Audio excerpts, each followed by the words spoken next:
In Melbourne, Sikh Australians are marching for a revolution. Who is the terrorist? India! India out of! Khalistan! India out of! Khalistan! About 1,000 people have taken to the streets in support of an independent Sikh nation to break away from India, known as Khalistan.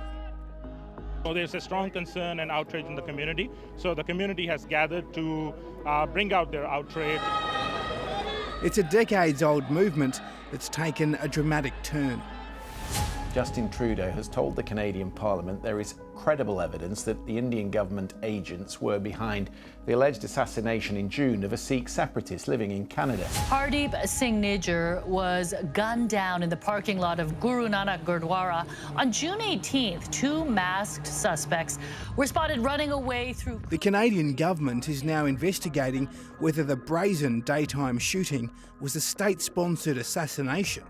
Over the past number of weeks, Canadian security agencies have been actively pursuing credible allegations of a potential link between agents of the government of India and the killing of a Canadian citizen, Hardeep Singh Nijjar.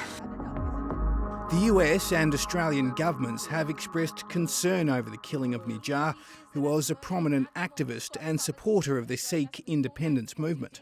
These are concerning reports. And I note that investigations are still underway. There are about 200,000 Sikhs in Australia, and activists in the community are convinced the investigation in Canada will find Indian government involvement in the killing of Nijjar.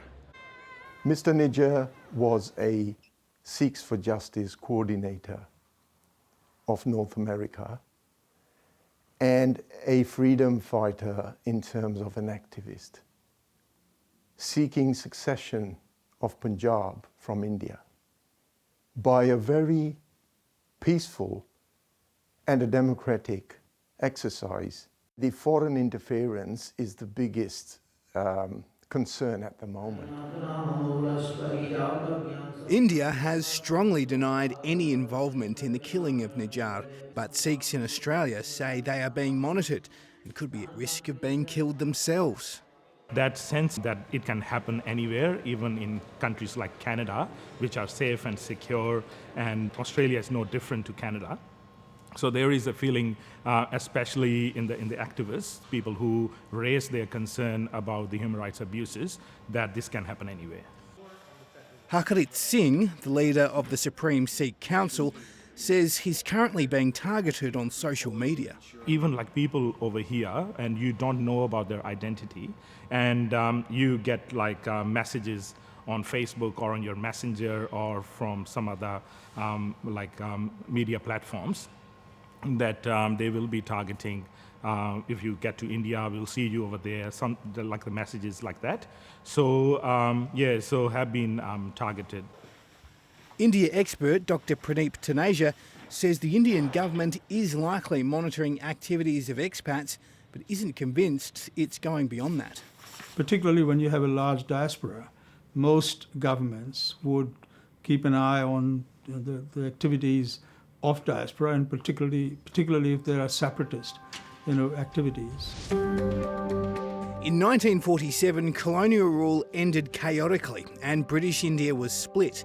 Two countries were created, Muslim-majority Pakistan and India, a secular state predominantly Hindu with a Sikh majority in Punjab.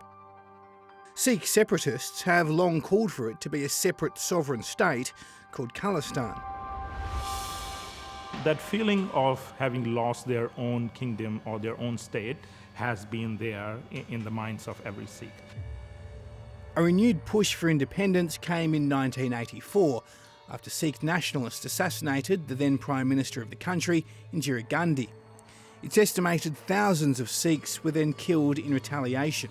People who were witness to the violence, the terrorism, and then reaction from the security forces in the 1980s, they do not want to go back to that.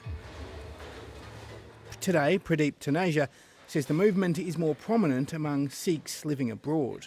Amongst the Sikh diaspora, people who are sitting comfortably in Canada or in other parts of the world, there may be more support for the separatist movement.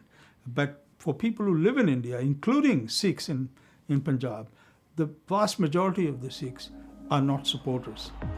But Sikh leaders here reject that and believe the movement has grown during the Prime Ministership of Narendra Modi, who they say has promoted Hindu nationalism at the expense of Sikh rights. Most of the Sikhs, they want to get free from the Indian oppression, so they find that this is the only way to get out of the continuous human rights abuses what Sikhs are facing. If it is that right, that there is a marginal possibility that people do not support this, then why not let a referendum happen in Punjab? That answers for itself.